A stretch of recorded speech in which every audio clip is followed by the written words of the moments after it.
పెళ్ళైనా పండగైనా వేడుక ఏదైనా పట్టుచీరల ప్రత్యేక వేదిక వారాహి సిల్క్స్. పంజాబ్ కింగ్స్ జట్టుకు ఏమైంది? మొదట్లో 2026 ఐపీఎల్ సీజన్ మొదలైనప్పుడు పులిలా గాండ్రించినటువంటి జట్టు ఇప్పుడు చితకల పడిపోయినటువంటి పరిస్థితి ఏర్పడింది. వరుసగా 4 ఓటములతో అసలు ఇప్పుడు ప్లే ఆఫ్స్కు వెళుతుందా లేదా అనేటువంటి ఒక ప్రశ్న పంజాబ్ కింగ్స్ పైన ఏర్పడింది. మరో పరాజయాన్ని చవిచూసింది. తాజాగా సోమవారం రాత్రి ధర్మశాలలో జరిగినటువంటి మ్యాచ్లో ఢిల్లీ క్యాపిటల్స్ 3 వికెట్ల తేడాతో పంజాబ్ పైన విజయం సాధించింది. పంజాబ్కి ఇది వరుసగా 4వ ఓటమి. ప్లే ఆఫ్స్ సమీపించినటువంటి ప్రస్తుత పరిస్థితులలో ఆ జట్టు వరుసగా 4 మ్యాచ్లలో ఓడిపోవడం అంటే మామూలు విషయం కాదు. ఇది ఈ ఓటమి దెబ్బకు పాయింట్ల పట్టికలో 4వ స్థానానికి దిగజారింది. ఈ సీజన్లో సగం కంప్లీట్ అయ్యేసరికి టేబుల్లో టాపర్గా నిలిచినటువంటి పంజాబ్, అసలు పంజాబ్కి ఎదురు లేదనేటువంటి విధంగా ప్రదర్శన కొనసాగించినటువంటి పంజాబ్ ఆ తర్వాత సెకండ్ హాఫ్లో వరుసగా విఫలమవుతూ ఇప్పుడు ప్లే ఆఫ్స్కు వెళ్ళడమే కష్టతరంగా మారినటువంటి పరిస్థితికి ఏర్పడింది. ఇక ఈ మ్యాచ్లో టాస్ గెలిచినటువంటి ఢిల్లీ నిన్న మొదట బౌలింగ్ ఎంచుకుంది. బ్యాటింగ్కి దిగినటువంటి పంజాబ్ నిర్ణీత 20 ఓవర్లలో 5 వికెట్ల నష్టానికి 210 పరుగులు చేసింది. ప్రియాంష్ ఆర్య ఓపెనర్ బ్యాట్స్మెన్ 6 సిక్సర్లు 2 ఫోర్లతో 56 పరుగులు చేశాడు.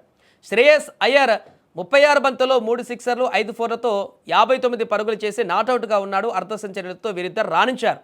ప్రబ్మన్ సింగ్ 13 పరుగులు చేసి మరొకసారి నిరాశపరిచారు. మిగతా బ్యాటర్స్లు ఎవరు కూడా రాణించకపోవడంతో పూర్తిగా భారీ స్కోర్ నుంచి కొంత స్కోర్ తగ్గినట్టుగా కనపడింది. అయినప్పటికీ కూడా మంచి స్కోర్ని చేయడం జరిగింది. 210 పరుగులను లక్ష్యంగా పెట్టారు ఢిల్లీ క్యాపిటల్స్కి. ఇక 211 పరుగుల లక్ష్యంతో బరిలోకి దిగినటువంటి ఢిల్లీ క్యాపిటల్స్ ఆరంభంలోనే తడబడింది. కేఎల్ రాహుల్, అభిషేక్ పోరెల్తో పాటు సాహిల్, పారాక్, ట్రిస్టన్ స్టబ్స్ కూడా తక్కువ స్కోర్కే అవుట్ అయ్యారు. టాప్ ఆర్డర్ అంతా కూడా కొలాప్స్ అయిపోయింది. దీంతో ఈజీగా పంజాబ్ గెలుస్తుంది అనుకున్నటువంటి సందర్భంలో మిడిల్ ఆర్డర్లో అక్షర్ పటేల్ క్లిష్ట పరిస్థితుల్లో 30 బంతుల్లో 56 పరుగులతో జట్టును ఆదుకున్నాడు. కెప్టెన్స్ ఇన్నింగ్స్ ఆడాడు. అనంతరం డేవిడ్ మిల్లర్ కూడా 28 బంతుల్లోనే 51 పరుగులు చేసి 4 సిక్సర్లతో మ్యాచ్ను మొత్తం కూడా ఒకసారిగా మలుపు తిప్పాడు. మిల్లర్ తర్వాత అశుతోష్ శర్మ 10 బంతుల్లో 24 పరుగులు, మాధవ్ తివారీ 8 బంతుల్లో 18 పరుగులు, అఖిల్ 2 బంతుల్లో 10 పరుగులు చేసి ఢిల్లీకి చివరి ఓవర్లో విజయాన్ని అందించారు. ఈ ఓటమితో పంజాబ్ కింగ్స్ ప్లే ఆఫ్స్ ప్రయాణం ఆందోళనకరంగా మారింది. ఇప్పుడు సీజన్ ఆరంభంలో అద్భుతమైనటువంటి ప్రదర్శనతో తిరుగులేని శక్తిగా కనిపించినటువంటి ఈ జట్టు ఇప్పుడు వరుస ఓటములతో సతమతమవుతుంది.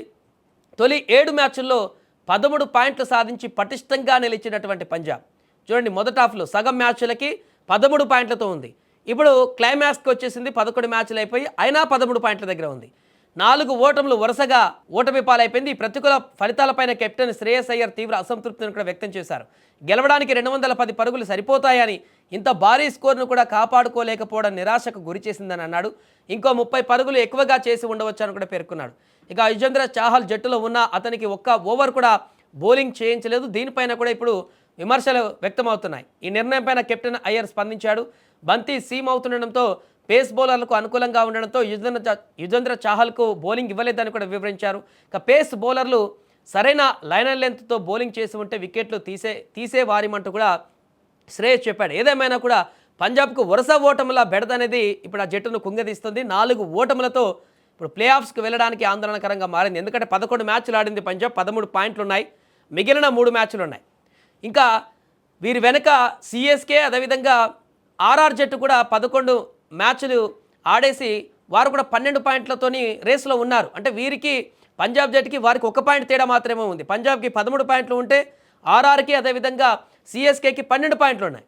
సో ప్లే ఆఫ్ రేస్లో ఇప్పుడు సిఎస్కే ఆర్ఆర్తో పోటీ పడాల్సిన పరిస్థితి. ఒకప్పుడు 7 మ్యాచ్ల్లో నెంబర్ 1 పొజిషన్లో ఉండి పైకి దూసుకువెళ్తున్నటువంటి పంజాబ్ ఇప్పుడు కింద టేబుల్లో లాస్ట్లో ఉండేటువంటి ప్లే ఆఫ్స్కి వెళ్ళడానికి చివరిగా ఉండేటువంటి ఆ టీమ్స్తో ఇప్పుడు కంపేర్ చేసుకోవాల్సినటువంటి పరిస్థితికి పంజాబ్ వచ్చేసింది.